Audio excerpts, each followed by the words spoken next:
मराठी कथा जीवनातून मिळालेला धडा. एकदा एक प्रवासी जोडपे एका बसमधून पर्वतीय प्रदेशातून प्रवास करीत होते. बराच प्रवास केल्यावर एका ठिकाणी त्यांनी बसमधून उतरण्याचा निर्णय घेतला. ते प्रवासी जोडपे उतरल्यावर बस पुन्हा सुरू झाली आणि आपल्या मार्गाला लागली.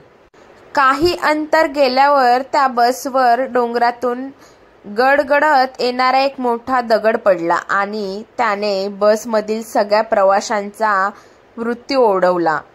हे दृश्य पाहून त्या बसमधून उतरलेले प्रवासी जोडप्याने म्हटले, "अरे रे, हे काय झाले? आम्ही त्या बसमध्ये असतो तर बरे झाले असते. तुम्हाला काय वाटते? आम्ही त्या बसमध्ये असतो तर बरे झाले असते.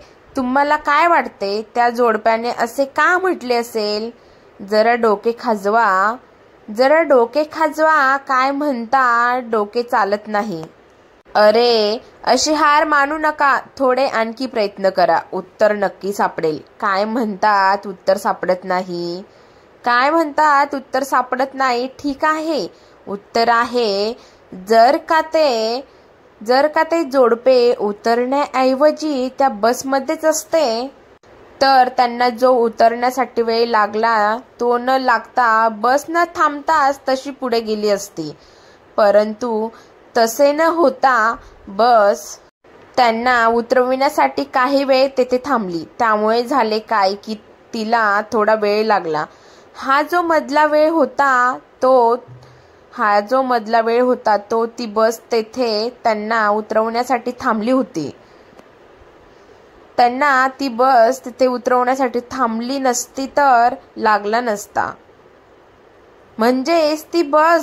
म्हणजेच ती बस दगड पडण्याच्या वेळी तेथे नसती. ती काही अंतर पुढे गेली असती आणि म्हणूनच हा अपघाताचा प्रसंग आलाच नसता.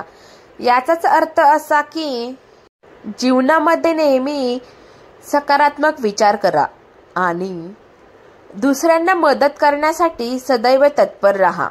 जीवनामध्ये बरेच वेळा यशाच्या विरोधी अपयश नसून हाती घेतलेले कार्य अर्धवट सोडून जाणे असते, म्हणजेच पलायन. होय, विजेता कधीच पळून जात नाही आणि पळून जाणारे कधीच विजेते होत नाही. काही गोष्टी तुमच्या मनासारखी घडतील याची वाट पाहू नका. त्यासाठी झटापटी करा आणि त्या घडवून आणा. तुम्हाला जीवनामध्ये किंमत मिळेल याची वाट पाहू नका. तुम्ही तुमची स्वतःची किंमत स्वतःच निर्माण करा.